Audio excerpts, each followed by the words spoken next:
Okay, let's save the time.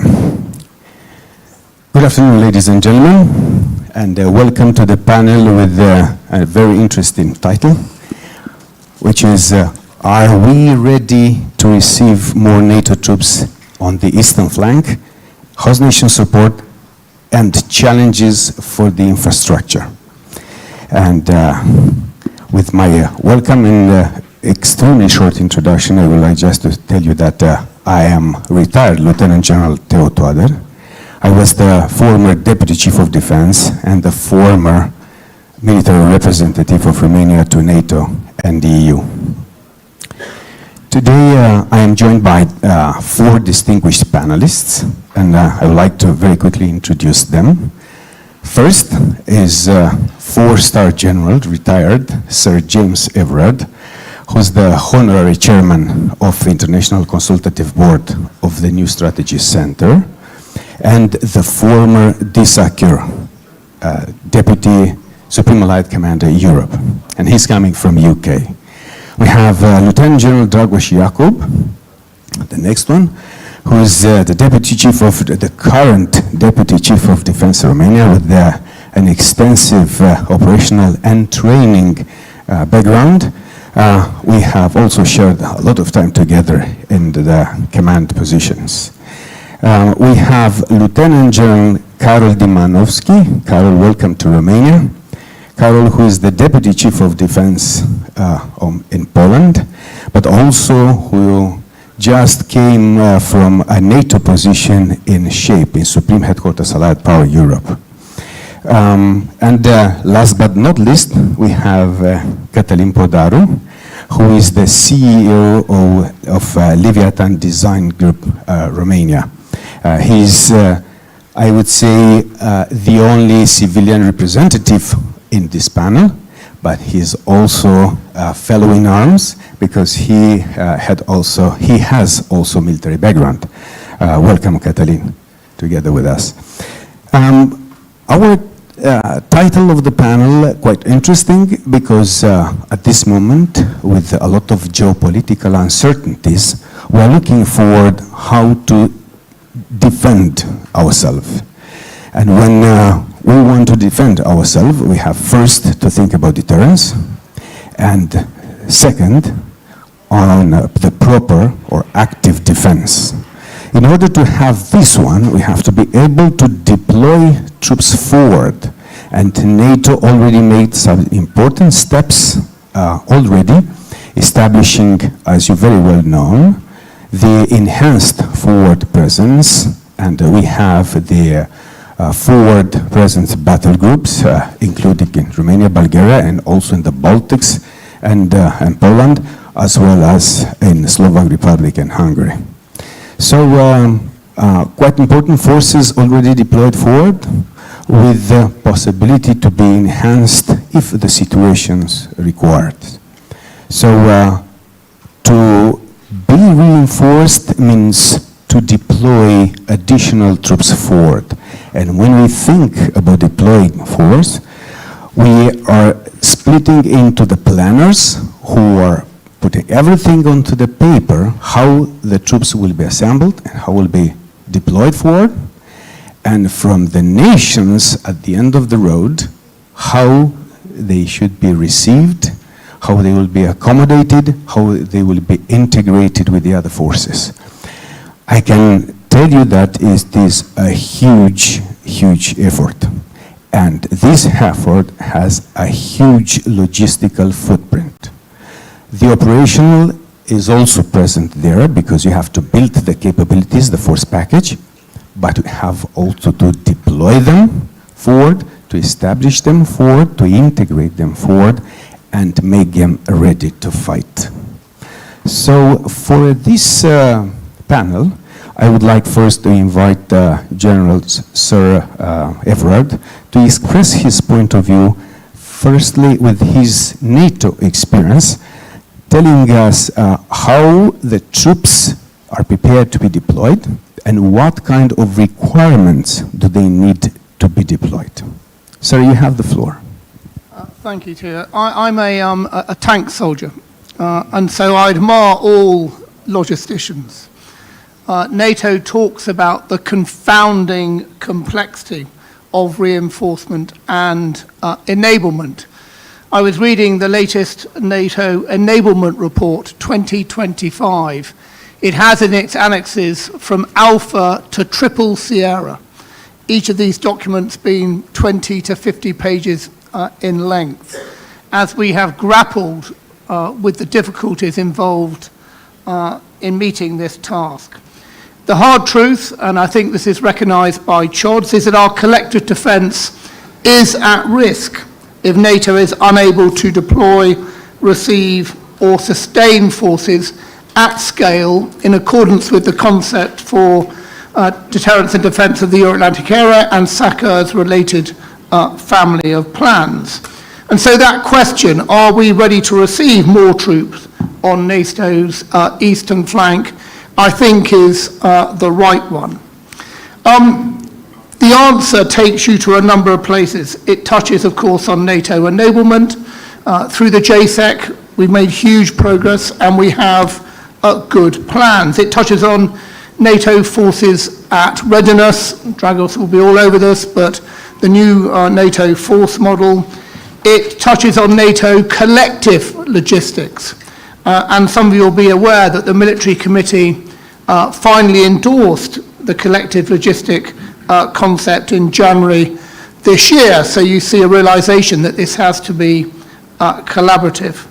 And most importantly, it rests on the political will by nations, by host nations in particular, to deliver on the commitments that they have signed up to in the various MOU and the codified plan for stockpiles. You know, so I list there a huge mountain to climb, but I come back and say that we do have a plan. I think the plan is a good one. I think if SACEUR was sitting here, he would tell you that he has more confidence this year than he had last year, and he'll have more confidence next year than he's got this year, that these plans will deliver the right forces to the right place at the right time.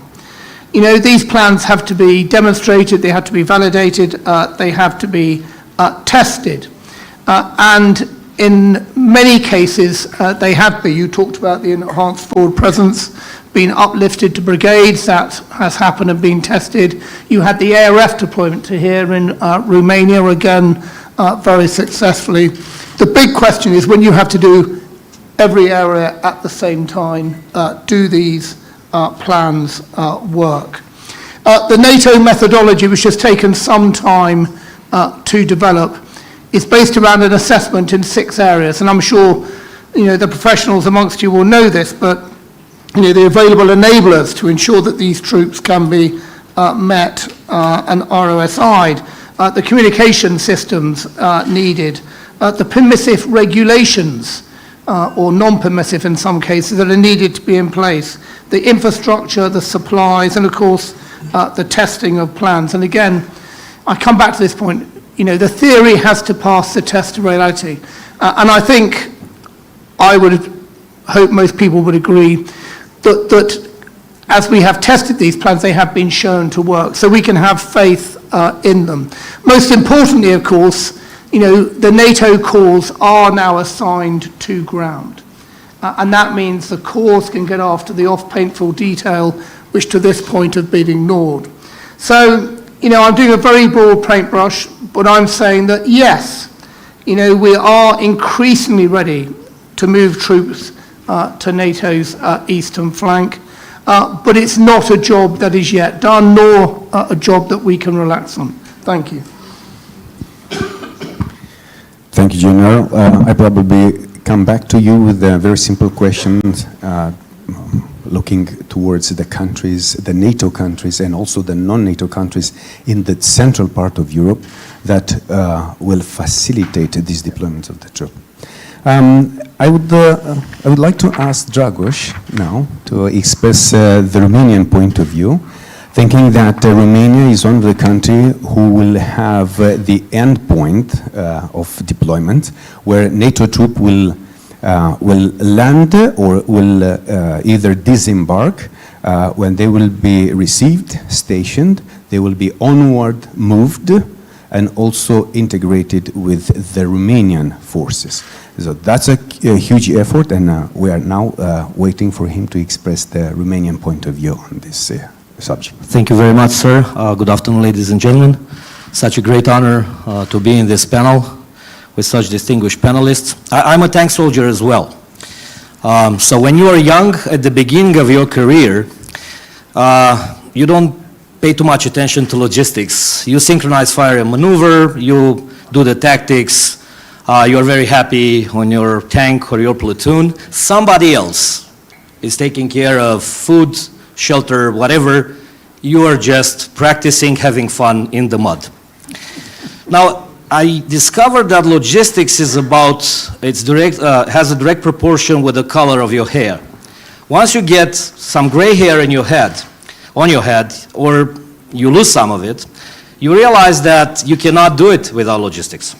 And you realize that if you read more than one book, then you remember that General Patton, everybody loves him, stopped his Third Army in the outskirts of Metz because he lacked fuel. Or the fuel was not enough because of Marshal Montgomery, depending how you put it. And then you go further back, and there is a Marine, US Marines general who said that, that's famous quote, amateur talks tactics or strategy, professional discuss logistics.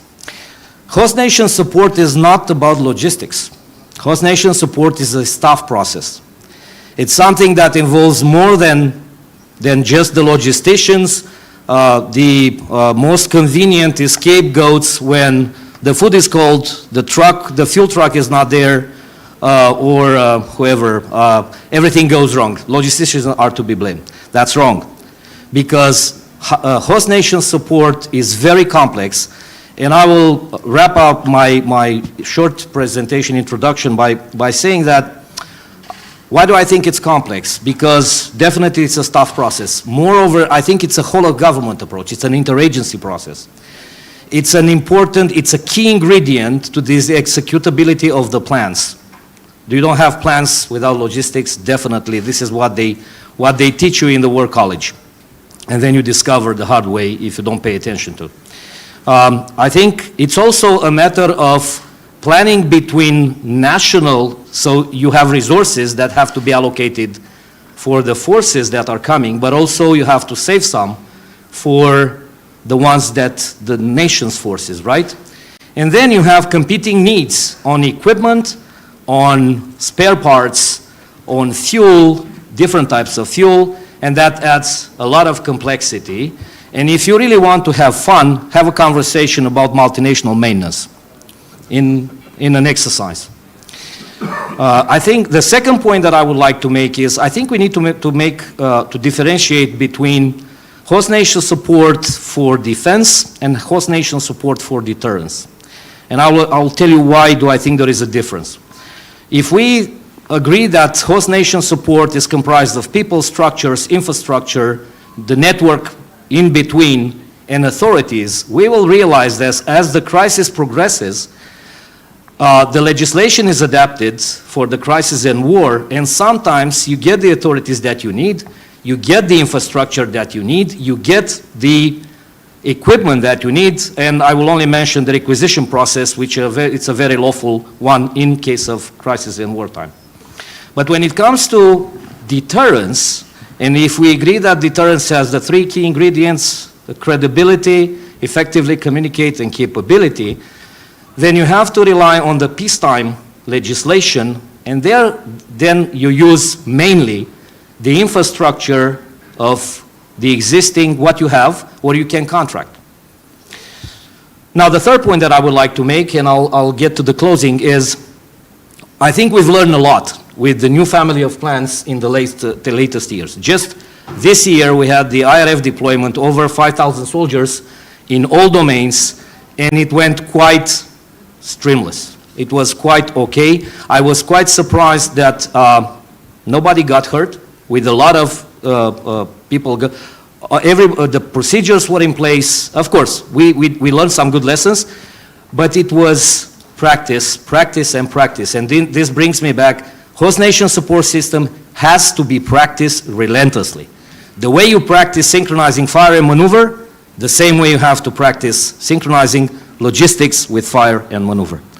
And right as of now, we have about 4,000 allied soldiers practicing in 7 training locations in Romania. They've been deployed. They execute their training program, and they will be redeployed in the incoming days. So are we ready to get more troops? You can never be ready. But we are doing whatever it takes. We increase, we go towards modernizing the infrastructure, the existing one, both in the barracks and in the training areas.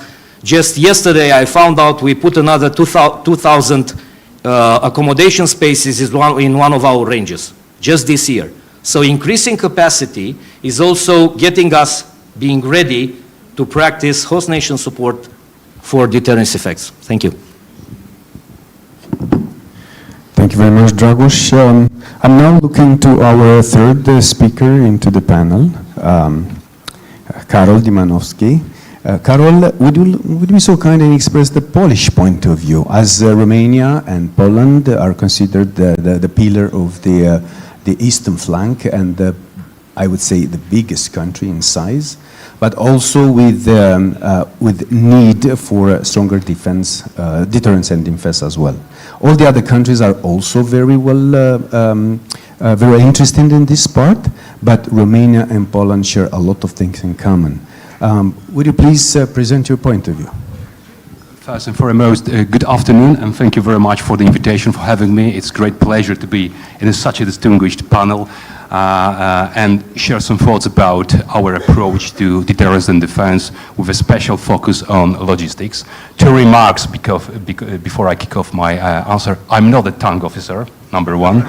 And number 2, I really like your theory about increasing awareness of logistics, which is proportional to the graininess of your hair. But how does it apply to the person which doesn't have hair? So that's a question.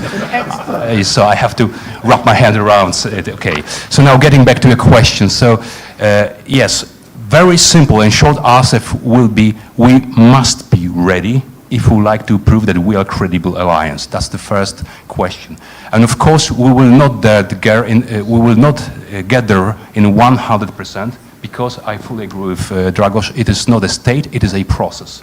So we have to constantly improve and adapt our logistics, our enablement and our reinforcement solutions to the adaptation and refinement of the plans, because the plans will evolve. So we have to adapt our logistic solutions. So that's the number 1. Number 2, I also concur, this is not, and this is major lessons learned so far by Poland, also by the support we have been providing to the Ukraine, which is mainly a logistic support. So we have learned that this is a cross-governmental solution. It is not just a MOD or armed forces job. It is job of everyone. If you like to have an efficient logistic system, you need to put all hands in the cook. So that's number 2. Number 3, the Polish role is kind of unique, because we are host nation. We are sending nation as well, and we are transit nation, because they are very important corridor to the Baltic states, at least for Poland. So we have to harness and coordinate all those 3 functions in whatever logistic solution we will prepare. So that is a challenge for us, but also I think for the whole alliance. And that is why very important element, it is this collective approach to the logistics, which has been already approved at the military committee, which has been alluded by Sir James, that is extremely important. It shouldn't be just the work of the frontline nation, but the whole alliance should work to improve the collective logistics. Then, of course, there are different layers of enablement and reinforcement. So the physical layer, which is all about infrastructure, to deploy and redeploy troops, and to provide maneuverability at the speed of relevance inside the country to respond to different threats in different locations. Because at the core of the new concept of deterrence and defense, one of the important elements is to seize advantage in geography. So you need a good transportation and good transport to make sure that you can provide, that you can seize this advantage in geography and readiness.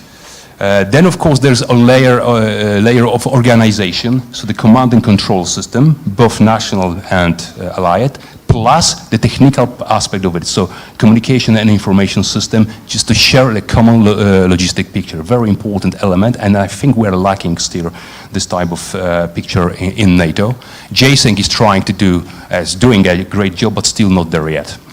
And then we have some kind, and it was also alluded by Dragoș, this communication layer, extremely important to communicate all the efforts to all the needs and requirements, not only to our societies, not only to our allies, but also to our opponents, that we are ready to deter and if necessary to defend. It is an extremely important element.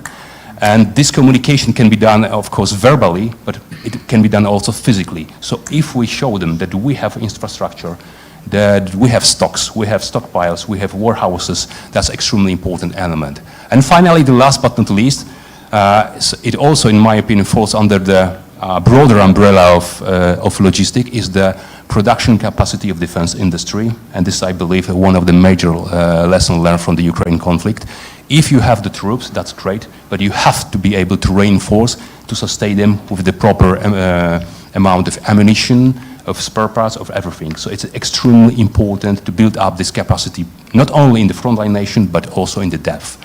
So that's a key point. It might be, and a protracted conflict might be a decisive element, whether we will or not. So I will highlight, then I will stop here because I'm conscious of time. Thank you very much. Thank you, Karol. That was excellent. Now, because you just mentioned that the two of you are tankers, and if we have to add that there is also Air Force that should be deployed forward, and if we think about tanks and Air Force and jets flying towards the eastern flank, we will see that it will be a huge fuel consumption. And I will come back to you after that with a question: how do you think about requirements for this fuel consumption? Okay, from NATO side and also from the national position. Sorry, NATO with your experience, Sir James.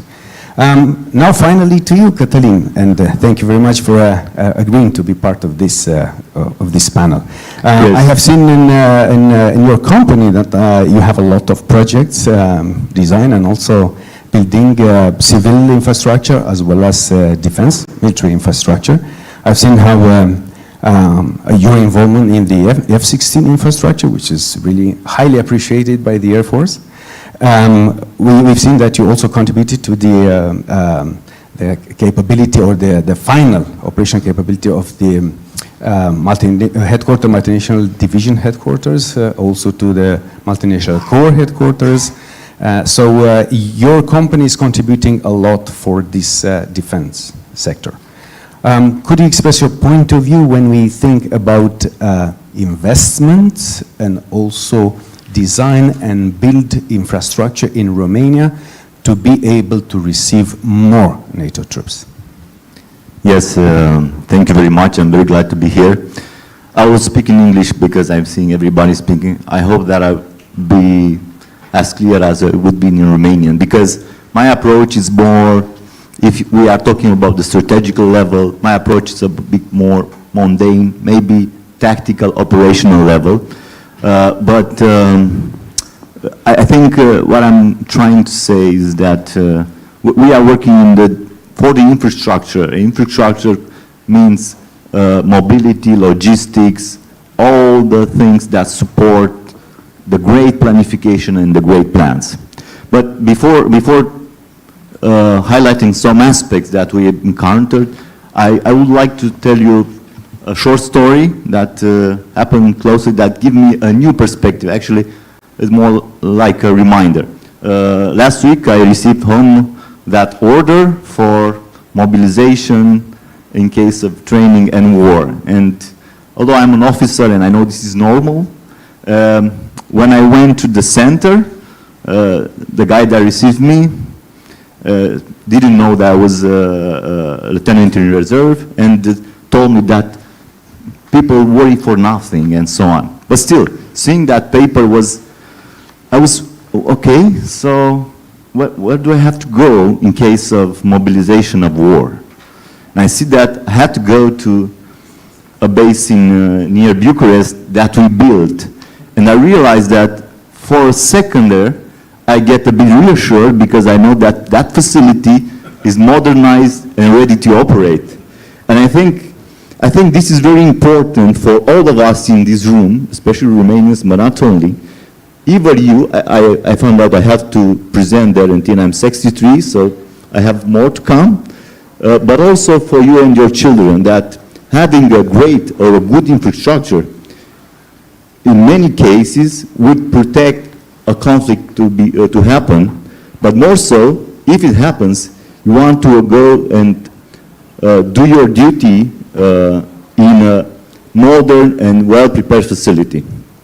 So this is the, let's say, human perspective opening. A short brief, at least 10 years, our group of company is doing mostly construction, design and construction for the military, almost all in the integrated form. And I have to say that we succeed in all the times producing great results, and we are involved in at least 3 air bases in Romania, Câmpia Turzi, Borcea, and few projects in MK in design phase. And not only that, we have worked for Patriot infrastructure, HIMARS infrastructure, and not only that, the multinational headquarters in Sibiu. What we have succeeded because my colleagues and I and myself, we took upon this project not as a contractual duty, but we understand the strategic importance of their being delivered on time. And for sure, I think in the past 5 years, all of our projects were finished before the due date. But you know, when you see that that's a thing that happened, you start seeing the way to improve. And I want to talk about this, because this is not the only conference, but everybody was speaking in the past about 2.5%, then 3, maybe 5 now. But everybody is saying allocated budget. So what I'm trying to say is we think about the budget, about executed budget, because allocation doesn't mean execution. So from my perspective, the approach on strategic infrastructure projects has to be seen because the title is challenge in. If you don't meet the challenge becomes a problem. And think about it, in this current situation, we have a lot of situation where 1 year, 2 year, 3 year, it's quite a lot. So I think that if we fail to meet this challenging in building infrastructure, the effect, it's at least at worst that a secret hostile service could produce on the country. So in this respect, I would like to pinpoint some aspects that I think should be addressed from our experience that could improve the situation of implementation of budgets. Because you were speaking about the strategic level, everybody is speaking about equipments, about bringing troops. High investment in F-16, Patriot, which costs billions.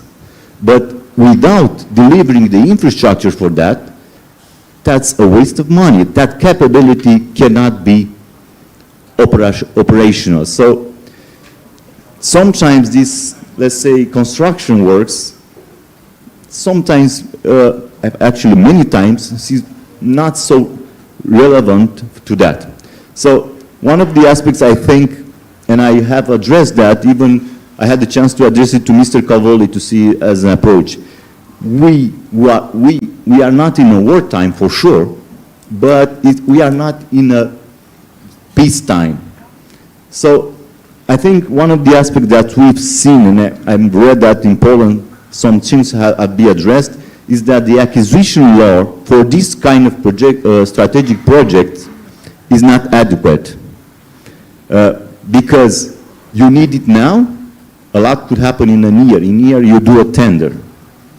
then you have to implement that. So that's a very, very big issue. I think there are things could be done without change the layout, or we don't have to be in wartime to start doing this different. But I think having the money, having the political will, we can put a different, let's say, strategy according to the law. So I've seen that we have in Greece, I think in Poland, we have direct dialogue with preferred contractors that prove the performance, or we have project alliance, which is a type of public tender. I've seen it in Finland, I think in US, but it's also, of course, we can approach it here, where you put a team there and you focus on the result, the best result in the frame time.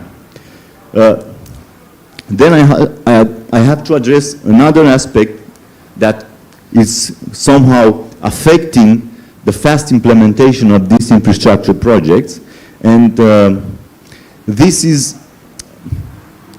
the rapidity which we get the authorization, the permitting for the construction, the avises for the approvals for certain utilities, and the utilities by itself. So, I give you an example.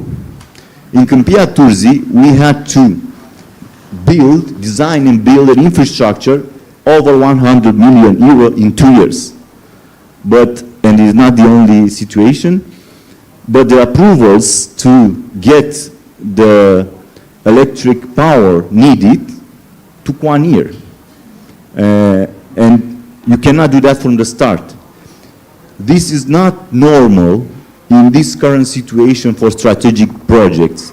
And I think it's very easy to have an agreement that in these cases, utilities and approvals have to be top priority with the due date in mind.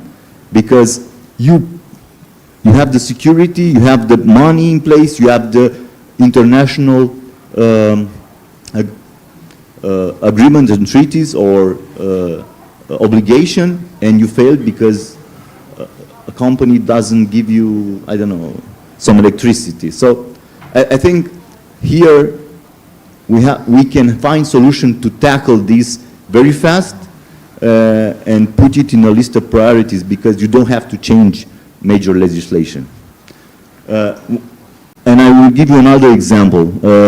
For example, working in 2 air bases, Câmpia Turzii and Borcea, the highway, and this is an example for mobility, is so close that if you throw a stone, you can hit the highway. But I've seen expression of the need to connect the airbase with the highway, but everybody was like, I think it's too complicated to do that. Too complicated for who? For Romania? To get an approval to build 200 meters of asphalt to connect? For me, it was like, the reaction was correct, taking in consideration what's happening. But if you think about the importance of mobility, you should not deviate 30 kilometers to villages when you have the highway right there, and at the highest level of the state, you can get the approval. So that's another example that, and it's not the only, even in MK, which is a bit more well-known, getting the electricity needed there, I think took like 26 months or something like that. So I think these aspects are very important and can fast-track a lot of the issues with a lot of involvement, both for money, both for the operational lift, but in the end, for keeping our word. You were speaking about trust. Delivering infrastructure for the troops builds trust. Another aspect that I observed during the years, and I think could be perfected with not such a big effort, and I have to tell you this, not to be, let's say, to critique on the person, but I've seen that there is a certain, let's say, apprehension or fear of assuming this kind of decision on the bureaucratic level. So I try to say like a bureaucratic anxiety to move things forward. And we are affected. I've seen it happen. We did great things with the great people from all the stakeholders. We have even some experience and the shared experience with the shape technicians that told us that, for example, multinational headquarters was a good source of best practice in order to build a multinational headquarters. But then we had delays from what I said, bureaucratical anxiety, because, and I think this happens a lot, people are afraid, and maybe for the right reason, to assume some decision, and that takes a lot of time. So my proposition here, maybe, as in the company we do things, in the private sector, is that maybe we can move the KPIs from best effort to best result. And if we tie the result to occupying the function, and then put in place the framework where, for example, if a representative of the institution has some doubts, we can have a green line, or maybe a group, that you can get the approval for the all the stakeholders, like, I don't know how it's called, Court of Accounts. Any other institution that can say, it's okay to take that decision. Take it now, take it fast. I think also this could be done, and we would gain years. Even yesterday I was speaking with somebody and said, with this, we have to do things to buy time. This is cheap time, very cheap. We can buy a lot of time because we have the money. We can do we want to do execution of budget, not only allocation of budget.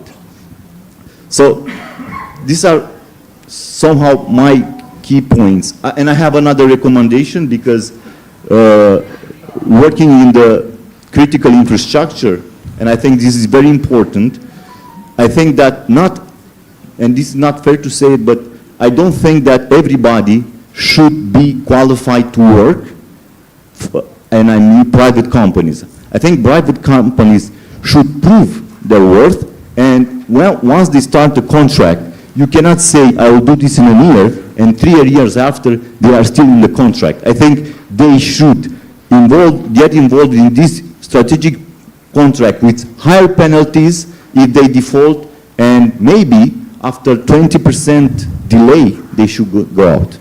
Okay, thank you. This was the last aspect I wanted to put in. Okay, thank you very much, Cătălin. We thank you that you shared all of these concerns with us.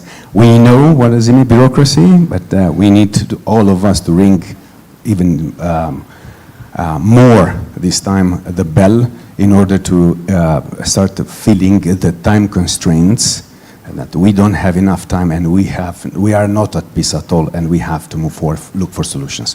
Thank you very much for coming from the private company. Obviously, you were looking for solutions. You already mentioned some of them. So I'm turning now to the audience and open the Q&A session. If you would like to address some questions to the panelists, Hans, please.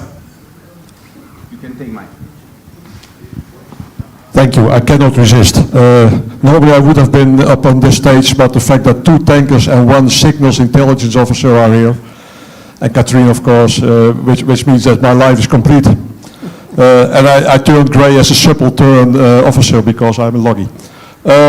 Two additional comments. I've seen a lot of progress in the military mobility field. What I do love is the fact that all nations now have national plans in place and even implement these national plans, which is really good. But there's still some things to do, and there is a report from the European Board of Auditors, came out last February.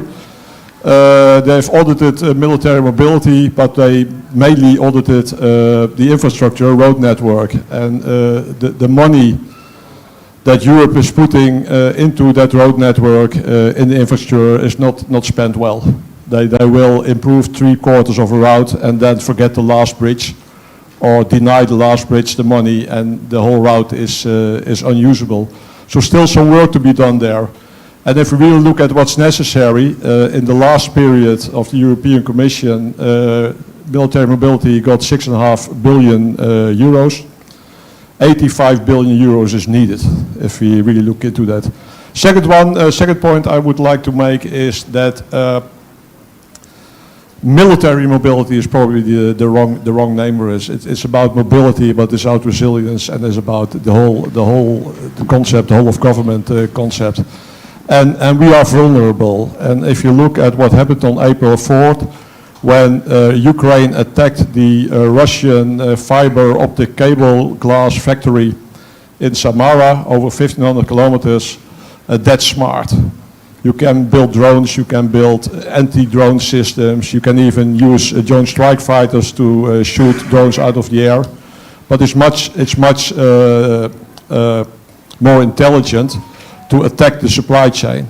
So we have to make sure that our military logistics, our military supply chain, it's much more integrated in the civilian supply chain, and make sure that there is a lot of redundancy in both supply chains.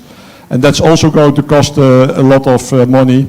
But yeah, you were lucky because just like me, we grew up during the Cold War when there was no war. So our exercises, they had all kinds of magic moves. And yeah, if there was no ammunition, we went to the bar a little bit earlier. But in a real war, we don't have that possibility. Thank you very much. Can I just make a comment on redundancy? I think it's a very important point. I remember in 2018 we did an exercise with one of the NATO force integration units in one of the B3 nations, deploying, if I remember, about 35,000 soldiers and 10,000 vehicles over a 10-day period based on known port, road and rail availability, infrastructure, all these things. And I mean, it took, without any enemy action at all, it took a lot of work to get that to work.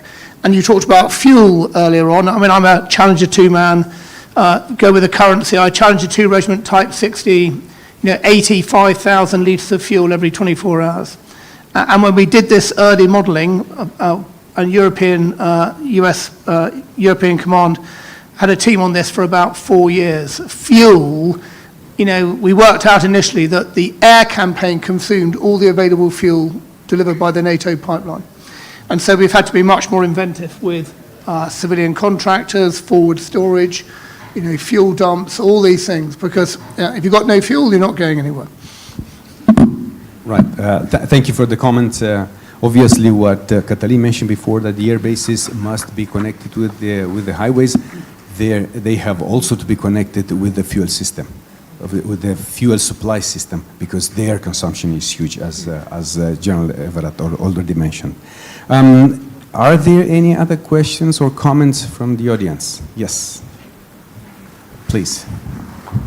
Thank you very much. Doesn't work? It does. You have to speak at the start. Okay, now it's better, I believe. Thank you very much, Lieutenant General Piotrowski from Poland, former operational commander. I really appreciate and support your statements. Thank you very much for that, as well as my colleague about military mobility. But from my experience, two additional issues from somebody maybe in the room very obvious, but which are extremely challenging, especially in this time in Poland and probably in other countries also, is medical support. And of course, the next issue is a law adjustment, because I exactly remember our French colleague, lessons learned taken from the process of deployment, Spearhead Battalion from France to Romania. At this time, it took 30 days just to establish some allowance for the march, which is excellently, and I believe that we do not do any additional progress in this matter. And I would recommend everybody in this room, by Germans issued book, white paper 1985 about rule of Germany in 80s, previous century, in the process of regional plans, which is amazing. After the lecture of this book, for sure I better understand the rule of frontier country like Romania and Poland as a main mentioned here notes. Thank you very much. Thank you. Very good point. But you see, we already opened quite a lot of issues when we speak about deployment and sustainment. And we didn't cover the terrain feature. And if Poland is mainly with the plain feature of the terrain, Romania has the Carpathians in the middle. So, Dragoș, what do you think that we have to do more in order to increase the speed of deployment and the accommodation of the troops close to the battle edge? Sir, I wish I had a crystal ball to tell you that. But geography matters, and you've probably heard that every single conference that you've been part in the last couple of years. Indeed, geography is different from Poland to Romania, and I would say that it's more restrictive in Romania. And it's not about just the mobility, because I'm going to address that tomorrow, because tomorrow I have another panel on military mobility with General Hodges. What I'm going to say, I think every country has its own terrain, and fighting on your own terrain has at least one advantage. You know that terrain. So you know how to disperse, you know how to command from various locations, you know how to preposition some of the stocks that you're using, and you know that you have to protect the key infrastructure. When I say key infrastructure, I'm not referring just to logistic hubs, which I fully agree you have to protect, but I'm also referring to how you protect the main axis of advance against enemy attacks, so you preserve that flow of goods and spare parts and people. Yes, it's not easy. However, the more challenging there is, the more creative you have to be. But in short, I think planning-wise, disperse the stocks that you need and use every single way to approach and towards the main area that you're interested in are the three key things that I will ask my planners to think about. Thank you, Dragoș. Are there any other questions from the audience? No. So I will come back to you, Sir James, to discuss a bit about the countries in the central part of Europe and also about the non-NATO countries. How do you think that they will support the NATO deployment? Are we ready to deploy more troops to the eastern flank? Again, I think as we've heard, we have plans. In many cases, NATO and non-NATO countries are bought into these plans. But unless you trial them, unless you validate them at scale, you're never going to know. And I think the next step for NATO, now the corps are assigned and the divisions get assigned to ground, is to begin to do these validations at scale. And only then, I think, will we genuinely learn where the fault lines are in our plans. Okay, appreciate it. Thank you. So we are close to the end of this panel. Thank you very much for everybody for your kind attention. I would like just to draw just a few conclusions here. You heard a lot about the different issues, starting even with the bureaucracy. And we go next to the political will. This is practically the starting point of every investment that countries are starting and implementing. So the political will is expressed in NATO side, in the NAC, North Atlantic Council, as well in the PAC, Political and Security Council in EU. So here are practically the country's political will expressed in alliance form and the union form. So from this to the implementation, from this back home to Cătălin to implement all this project, that's a long way. Budget cuts, allocations, extensions, investment, negotiation, bidding process and so on, legal aspects, you heard them many today. What I would like to draw now as a conclusion is that we have to keep in mind that the time is short, we don't have the luxury of time, and every procedure should be fastened and should be speed up, otherwise we'll be overcome by events. Thank you very much for your attention. I would like just to make a short announcement that the next panel will start at 16:25. This is about Europe and peace process in Ukraine, the impact on the Black Sea security. I'm speaking about the panel in the main venue here in the Le Diplomate. Thank you very much for your attention. Thank you very much, the panelists. Thank you.